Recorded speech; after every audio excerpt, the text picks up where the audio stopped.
Manga Boku no Breakers season yang kedua, episode yang ke-6-nya, kini akhirnya seketika langsung dibuka dengan sebuah potongan panel cerita singkat yang sangatlah luar biasa menarik.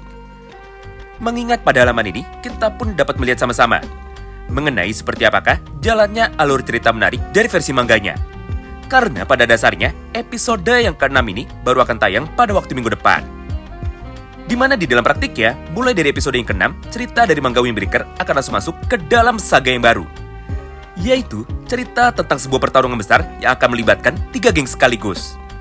Yang pertama adalah Bofurin, dengan diwakilkan oleh keempat orang anggotanya, yaitu Tsubakino, Suo, Nirei, dan juga Sakura.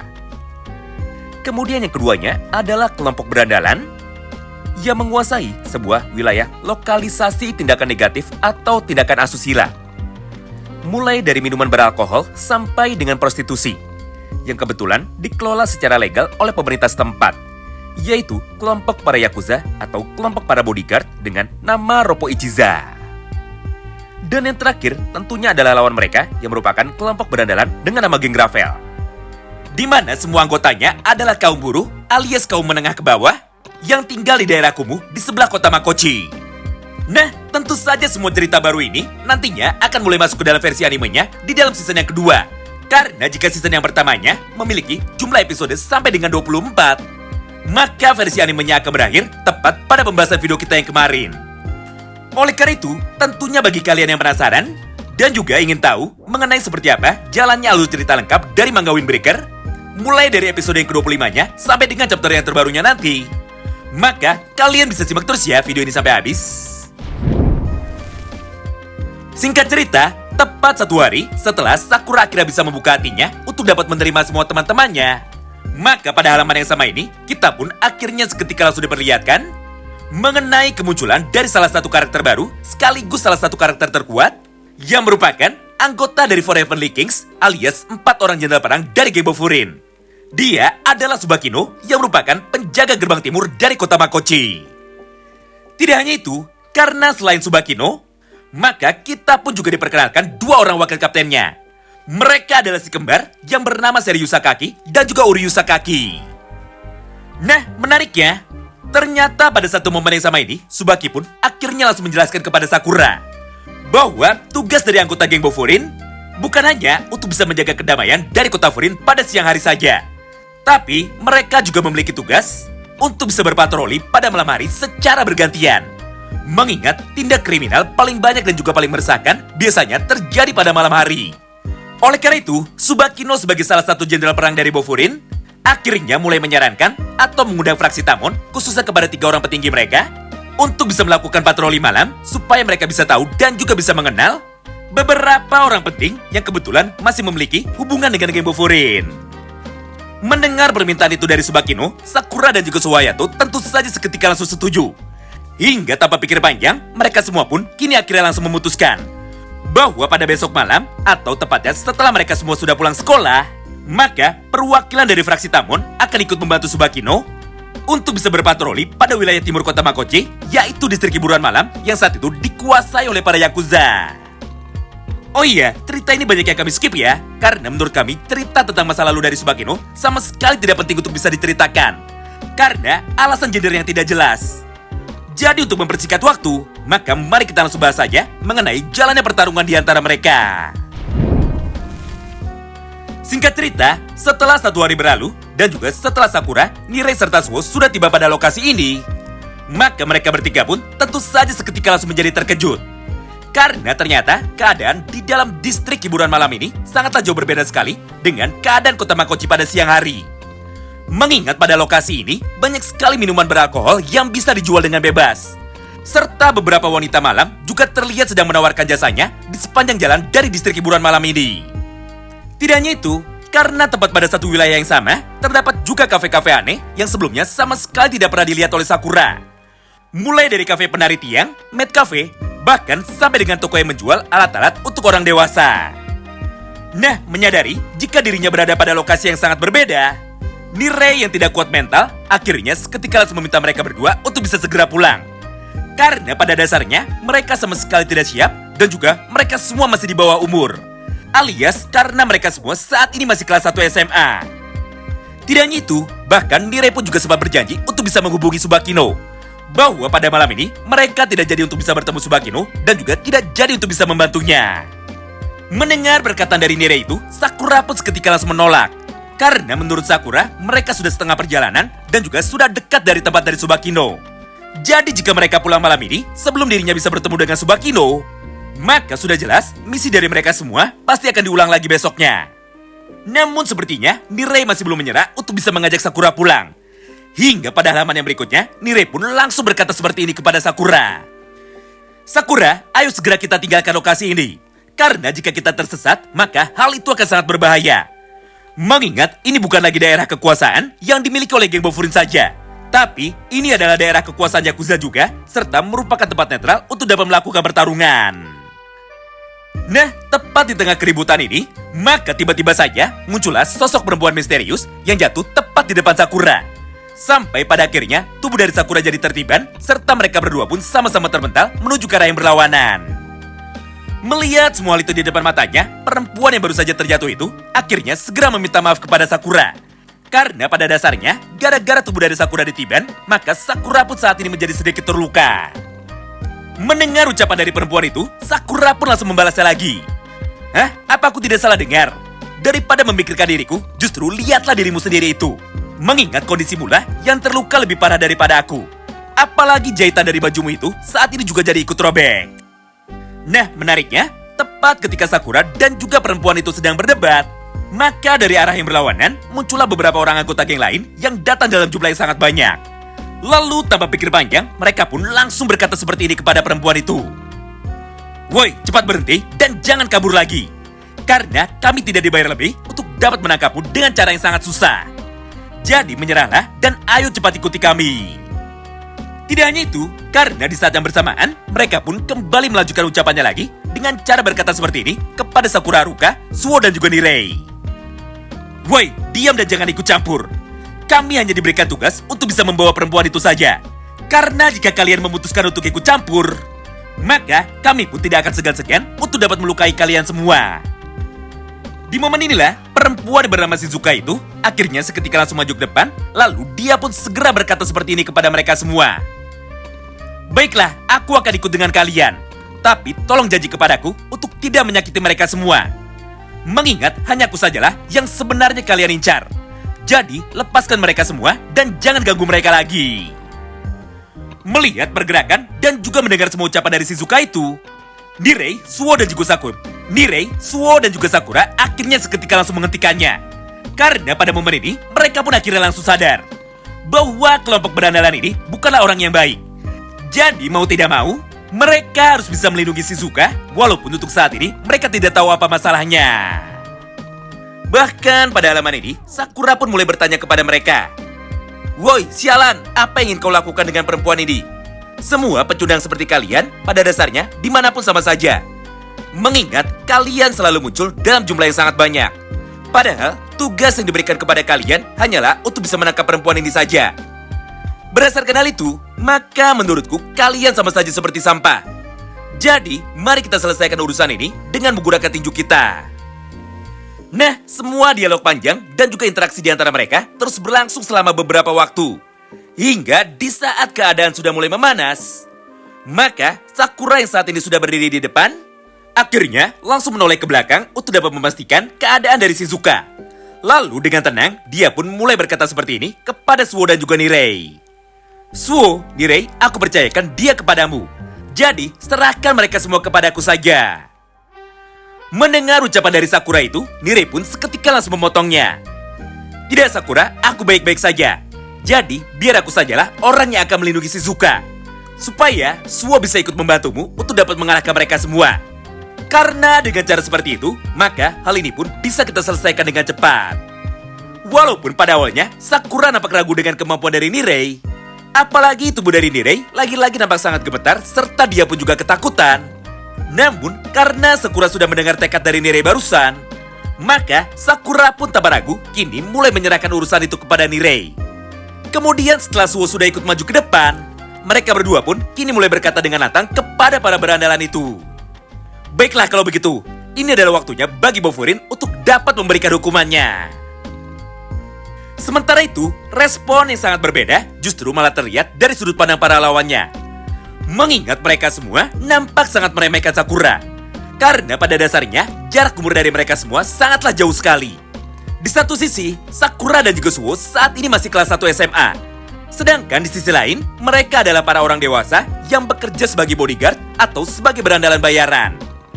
Berdasarkan hal itu, maka wajar saja jika Sakura justru malah diremehkan. Bahkan beberapa dari mereka sampai menganggap bahwa bertarung melawan Sakura dan juga Suwo sama saja seperti bermain-main dengan anak kecil. Oleh karena itu, untuk dapat menyelesaikan permainan ini dengan cepat, maka mereka pun akhirnya seketika langsung bergerak untuk dapat mengalahkan Sakura dan juga Suwo sambil berkata seperti ini kepada mereka. "Woi, bocah sialan, cepat pulang sana dan jangan bermain di tempat seperti ini." Tapi sayangnya, tepat pada satu momen yang sama itu, justru malah mereka semualah yang saat ini harus kembali dibuat kecewa. Mengingat pada halaman tersebut, kita pun dapat melihat sama-sama bahwa tepat ketika salah satu dari mereka sudah mulai mendekat, maka Suwo pun dengan sangat mudah mampu menghindari pukulan dari orang itu. Lalu di saat yang bersamaan, Suwo pun seketika langsung melempar tubuh dari orang itu menuju ke arah yang berlawanan, yaitu menuju ke arah teman-temannya sendiri. Sehingga mereka yang ada di belakangnya tentu saja malah jadi ikut terjatuh, serta mereka pun kesulitan untuk bisa bangun lagi. Hal yang sama pun nampak ditunjukkan juga oleh Sakura, di mana pada panel yang berikutnya, Sakura pun dengan cepat kini seketika langsung mengajar wajah dari berandalan itu dengan menggunakan pukulan dari tinju tangan kanannya. Ditambah ketika mereka semua mulai mengepung Sakura dan juga mencoba untuk bisa menjatuhkan tubuh dari Sakura dengan cara menangkapnya menggunakan gerakan yang seperti ini, maka Sakura pun akhirnya seketika langsung melompat menggunakan gerakan saltonya lagi. Lalu tanpa pikir panjang, Sakura pun segera menghantam kepala dari mereka semua dengan menggunakan tendangan berputarnya itu.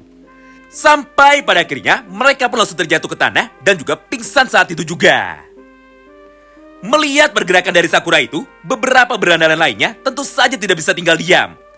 Hingga di saat yang bersamaan, mereka pun akhirnya bergerak dari arah belakang Sakura dengan niat untuk dapat mengajar tubuh Sakura ketika fokus dari Sakura sedang teralihkan dan juga ketika saat itu Sakura sedang lengah. Tapi faktanya, gerakan dari berandalan itu ternyata sudah mampu dibaca oleh Sakura. Sampai tepat ketika dirinya sudah mulai mendekat, maka Sakura pun segera menghantam wajah dari berandalan itu dengan menggunakan tendangan kaki kanannya yang dilayangkan menuju ke arah belakang. Dengan begitu, maka secara otomatis tubuh dari berandalan tersebut akhirnya kini kembali terbental, serta mereka semua pun sama sekali tidak bisa bangkit lagi. Nah, tentu saja jalannya pertarungan di antara mereka semua terus berlangsung selama beberapa saat. Di mana tepat ketika salah satu dari mereka akhirnya kembali mencoba untuk dapat mengajar Sakura lagi. Maka di momen yang sama tersebut, Sakura pun selalu bisa untuk membalikan keadaan dengan cara mengajar para berandalan itu lebih dulu ketika satu persatu dari mereka mulai mendekati tubuh dari Sakura. Namun, ketika Sakura dan juga Suwo saat ini sedang sibuk untuk bisa mengalahkan para lawannya, tiba-tiba saja salah satu anggota berandalan itu nampak bisa lolos dari hadangan mereka berdua. Sehingga dia pun jadi bisa berlari dengan bebas menuju ke arah belakang Sakura untuk dapat mengajar tubuh dari Nirei sekaligus untuk bisa menangkap Shizuka. Menyaksikan hal itu di depan matanya, Sakura pun tentu saja menjadi panik. Karena pada dasarnya, dia tidak bisa membiarkan Nirei diajar habis-habisan oleh anggota para berandalan itu sama seperti pertarungan sebelumnya. Tapi, tepat di saat Sakura baru saja mau membalikkan badannya, maka di momen yang sama itu, dia pun seketika langsung teringat dengan semua ucapan dari Suwo bahwa mereka harus bisa percaya kepada Nirei. Apalagi saat ini Nirei sudah berjanji kepada mereka berdua bahwa dirinya pasti bisa menjaga Shizuka. Oleh karena itu, Sakura pun akhirnya tidak jadi membalikkan badannya. Mengingat dia pun justru malah berlari menjauhi Nirei supaya fokus dari berandalan lainnya semuanya bisa tertuju kepadanya. Nah, hal yang sama pun terlihat juga dari sudut pandang Suwo Hayato. Di mana pada momen ini, Suwo pun langsung menoleh menuju ke arah Nirei sambil berkata seperti ini kepada dirinya. Nirei, lakukanlah dan juga jangan pernah takut. Karena aku yakin dirimu pasti bisa mengalahkan orang itu. Singkat cerita, tepat setelah salah satu berandalan yang bisa lolos dari penjagaan Sakura, akhirnya saat ini sudah mampu berlari dengan sangat cepat menuju ke arah Nirei dengan niat untuk bisa mengajarnya dan juga dengan niat untuk bisa menangkap Shizuka. Maka di momen yang sama ini, kita pun akhirnya seketika langsung diperlihatkan mengenai seperti apa proses latihan dari Nirei bersama dengan gurunya, yaitu Suwo Hayato. Sederhananya, setelah mereka bertarung melawan Genkill, maka Nirei pun sekarang sudah sadar bahwa dirinya adalah berandalan yang paling lemah dan juga sama sekali tidak bisa bertarung. Tapi meskipun begitu, Nirei pun sama sekali tidak mau menyerah. Karena pada dasarnya, Nirei pun sudah bertekad bahwa tidak peduli apapun yang terjadi nantinya, Nirei akan terus membantu Sakura dan juga mendukung Sakura. Supaya pada akhirnya Sakura bisa menjadi berandalan nomor 1 sekaligus berandalan yang terkuat di dalam sekolah Furin. Oleh karena itu, Nirei pun tak ragu akhirnya langsung berkata seperti ini kepada Suo sambil membukukan badannya. Suo, tolong ajari aku bagaimana caranya bertarung, supaya aku bisa menjadi jauh lebih kuat dan juga supaya aku tidak bisa menjadi beban bagi yang lainnya. Mendengar permintaan itu dari Nirei, Suo pun seketika langsung membalas. Baiklah, aku mengerti apa tujuanmu, dan aku pun juga bisa melihat bahwa tekadmu sangatlah besar. Jadi mulai dari besok, kita akan berlatih setiap hari. Nah, singkat cerita, setelah 1 hari berlalu, maka kini proses latihan dari Nirei akhirnya seketika langsung dimulai. Di mana pada halaman pertama tersebut, Suo pun dengan tenang mulai berkata seperti ini kepada Nirei. Nirei, sebelum aku bisa mengajarimu bagaimana caranya untuk dapat bertarung, terdapat satu hal penting yang harus dipelajari oleh dirimu lebih dulu. Yaitu, kau harus bisa bertahan dan juga melindungi dirimu sendiri. Barulah, sesekali aku akan mengajari dirimu juga tentang bagaimana caranya untuk dapat mengalahkan orang lain dengan menggunakan cara yang paling aman. Mendengar ucapan itu dari Suo, Nirei pun seketika langsung bersemangat. Hingga pada akhirnya, proses latihan di hari pertama mereka kini seketika langsung dimulai. Di mana pada halaman tersebut, Suo pun langsung meminta Nirei untuk dapat mengajar tubuhnya dengan serius.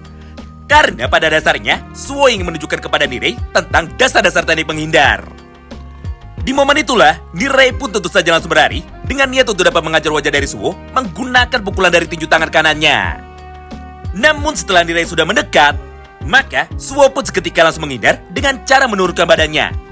Sehingga pukulan dari Nirei jadi meleset dan dia pun kini jadi nampak kebingungan. Tidak hanya itu, karena di saat yang bersamaan, Suo pun langsung menangkap kaki kanan dari Nirei. Lalu dia pun segera menariknya dengan cepat, sampai membuat keseimbangan dari Nirei langsung menjadi goyah. Hingga Nirei pun akhirnya bisa dibuat terjatuh ke tanah dan juga berhasil dikalahkan. Nah, setelah mempraktikkan semua hal itu, Suo pun kini seketika langsung menjelaskan. Dengar, menghindar adalah teknik paling dasar yang saat ini harus bisa kau lakukan. Mengingat tubuhmu itu sangat lemah, maka lebih baik untuk menghindari serangan dari lawan daripada harus menahannya secara langsung. Lalu ketika dirimu sudah berhasil menghindar, maka hal pertama yang harus kau lakukan adalah untuk dapat melancarkan satu buah serangan balik yang ditujukan bukan hanya sekedar untuk mengalahkan, tapi juga untuk bisa melumpuhkan. Sehingga di dalam pertarungan yang sebenarnya, musuhmu setidaknya akan langsung menjadi pingsan ataupun tubuhnya tidak bisa digerakkan lagi untuk sementara waktu. Nah, karena saat ini penjelasanku sudah lengkap, maka sekarang waktunya bagi dirimu untuk bisa mempraktikannya. Mulai dari sanalah, Suo pun akhirnya langsung berjalan dengan cepat menuju ke arah tubuh dari Nirei.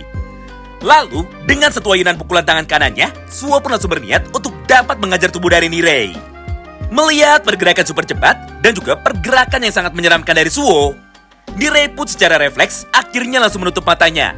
Karena kenyataannya, Nirei belum terbiasa dan juga dirinya sama sekali tidak berani untuk dapat menerima pukulan itu.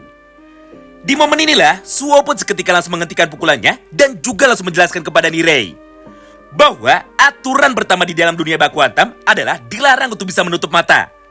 Dan kita sebagai petarung harus bisa memberanikan diri untuk dapat menerima serangan dari lawan kita. Karena dengan keberanian seperti itu, maka tubuh kita akan bisa jadi tenang, serta menghindar pun jadi bisa dilakukan dengan sangat mudah.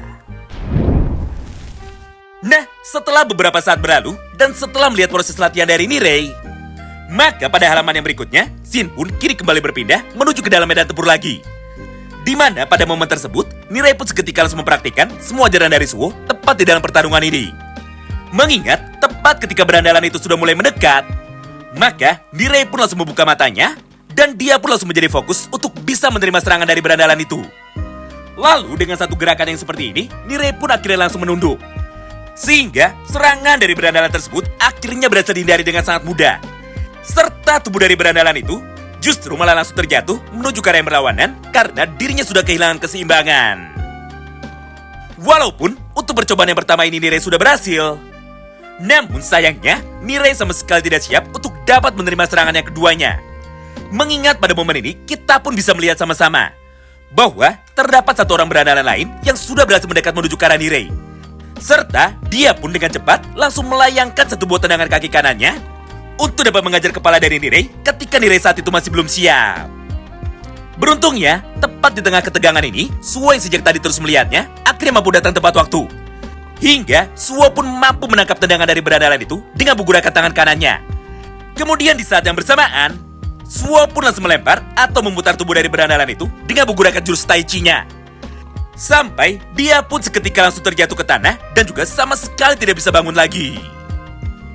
Di momen inilah, Suo pun langsung memuji keberanian dari Nirei dengan cara berkata seperti ini kepadanya. Bagus Nirei, kau berhasil menghindari dan juga menjatuhkan lawan pertamamu. Dengan begini, maka dirimu sekarang sudah siap untuk bisa masuk ke dalam pelajaran yang kedua. Nah, hal yang sama pun kini kembali terlihat juga dari sudut pandang Sakura. Di mana pada kesempatan ini, kini giliran dari Sakura lah yang akhirnya seketika mulai mengamuk. Mengingat tepat setelah dirinya melihat bahwa kondisi dari Nirei saat ini baik-baik saja, maka tanpa pikir panjang, dia pun akhirnya langsung bergerak untuk dapat mengalahkan beberapa orang berandalan yang tersisa. Dengan cara menghantam mereka semua dengan menggunakan kepalan tinju dari kedua tangannya tepat menuju ke arah para lawannya itu. Sehingga mereka pun akhirnya berhasil dibuat tumbang hanya dengan satu kali serangan saja. Melihat pergerakan dari Sakura itu, beberapa berandalan yang tersisa tentu saja tidak bisa tinggal diam. Sampai pada kesempatan yang sama itu, muncullah 3 orang berandalan lagi tepat dari arah depan Sakura. Lalu, mereka pun langsung mencoba untuk dapat menendang kepala dari Sakura dengan menggunakan kaki kanannya. Namun sepertinya, semua serangan dari para berandalan itu sama sekali tidak mempan kepada Sakura. Mengingat, Sakura masih bisa menghindari serangan itu dengan cara menurunkan badannya. Kemudian, di saat yang bersamaan, Sakura pun langsung menghantam tubuh dari mereka semua, hingga pada akhirnya tidak ada satupun dari mereka yang saat ini masih bisa bertarung lagi. Nah, dengan begini, maka sekarang hanya tersisa satu orang saja lawan yang harus dikalahkan oleh Sakura. Dia adalah pimpinan dari kelompok geng kecil ini, yang ternyata sejak tadi hanya bersembunyi di balik teman-temannya, tanpa sedikit pun mencoba untuk dapat menyerang Sakura. Melihat semua hal itu di depan matanya, Sakura pun menjadi semakin muak. Hingga tanpa pikir panjang, Sakura pun akhirnya langsung berlari tepat menuju ke arahnya. Lalu dengan satu gerakan pukulan, Sakura pun langsung mencoba untuk dapat menghantam wajah dari orang itu. Walaupun serangan pertama dari Sakura ini ternyata masih mampu dihindari dengan sangat mudah oleh dirinya, tapi faktanya serangan itu hanyalah sebuah pengalihan. Karena di saat berandalan itu sudah mulai merasa senang, maka Sakura pun akhirnya langsung melompat dengan gerakan saltonya. Lalu seperti biasanya, Sakura lagi-lagi kembali menghantam bagian kepala dari orang itu dengan menggunakan satu buah tendangan berputarnya. Akibatnya, ketua dari berandalan itu akhirnya seketika langsung menjadi terjatuh ke tanah, serta dia pun akhirnya seketika langsung menjadi pingsan. Dengan hasil ini, maka jalannya pertempuran mereka bertiga melawan kelompok berandalan tanpa nama ini akhirnya sudah selesai. Di mana Sakura dan juga teman-temannya bisa menang dengan sangat mudah tanpa ada satupun dari mereka yang terluka. Menyaksikan semua hal itu di depan matanya, Shizuka pun tentu saja nampak sangat terkejut. Karena dirinya sama sekali tidak menyangka bahwa mereka semua bisa mengalahkan para anggota dari kelompok berandalan itu dalam waktu yang sangat singkat tanpa sedikit pun kesulitan. Padahal kenyataannya, lawan yang dihadapi oleh mereka bertiga adalah orang-orang dewasa yang saat ini bekerja sebagai bodyguard.